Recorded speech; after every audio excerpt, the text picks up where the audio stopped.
Joka IIM হস্টেলেই ধর্ষণের অভিযোগ। ম্যানেজমেন্টের ছাত্রের বিরুদ্ধেই ধর্ষণের অভিযোগ। কাউন্সেলিং করাতে আসা তরুণীকেই ধর্ষণ করা হয়েছে বলে অভিযোগ। শুক্রবার সকাল 11:45 ম্যানেজমেন্ট ছাত্রকে কাউন্সেলিং করাতে আসেন ওই নির্যাতিতা। কাউন্সেলিং এর পর লাঞ্চে তরুণীকে পিৎজা জল দেয় অভিযুক্ত পড়ুয়া, আর লাঞ্চের পরেই আচ্ছন্ন হয়ে পড়ে। পুলিশকে এরকমই বয়ান দিয়েছেন অভিযোগকারিনী। জোকা আইআইএম এর সামনে থেকে রয়েছেন আমাদের প্রতিনিধি পার্থপ্রতিম ঘোষ, অন্যদিকে অনির্বাণ বিশ্বাসও রয়েছেন আমাদের সঙ্গে। সমস্তটা আপনাদের সামনে তুলে ধরবো। আমাদের প্রতিনিধিরা রয়েছেন। পার্থ, ভয়ঙ্কর অভিযোগ সামনে এসেছে, সকাল থেকে সেই তথ্য তুমি তুলে ধরছিলে, ঠিক কি হয়েছে, কি অভিযোগকারিনীর বয়ান?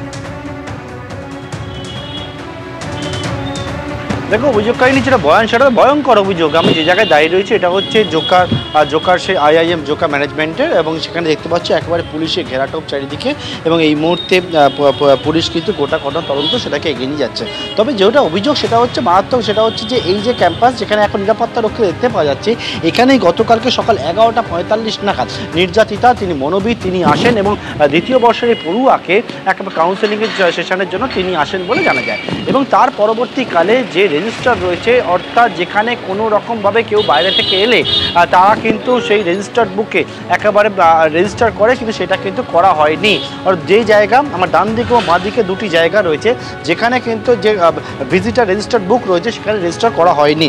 নিরাপত্তা রক্ষীরা জানাচ্ছেন তারা সর্বক্ষণের জন্য এখানে থাকেন। অর্থাৎ নির্যাতিতা যেটা অভিযোগ করেছেন, যে অভিযুক্ত তাকে কিন্তু রেজিস্টার করতে নিষেধ করে। কিন্তু প্রশ্ন হচ্ছে যে অভিযুক্ত নিষেধ করলো, নির্যাতিতা রেজিস্টারে সই করলেন না, কি করে অ্যালাও করলো নিরাপত্তা রক্ষীরা? কারণ এর আগে কসবা ল কলেজের ঘটনা চোখে আঙুল দিয়ে দেখিয়ে দিয়েছে যে শিক্ষা প্রতিষ্ঠান নিরাপত্তা ব্যবস্থা ঠিক কী পর্যায়ে রয়েছে। তারপরে আবার এই ঘটনা কীভাবে ঘটলো এটা নিয়ে প্রশ্ন উঠছে।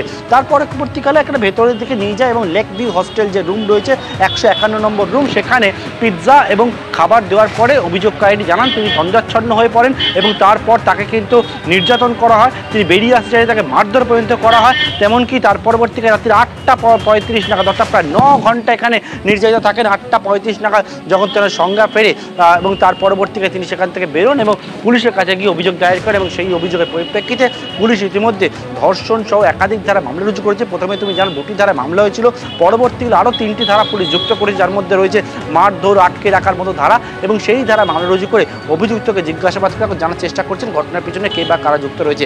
একজনের নামে অভিযোগ, একজন গ্রেপ্তার, কিন্তু যেটা প্রশ্ন একজনকে গ্রেপ্তার করা হয়েছে ইতিমধ্যে। 19 জুলাই পর্যন্ত পুলিশ হেফাজতেরও নির্দেশ দেওয়া হয়েছে।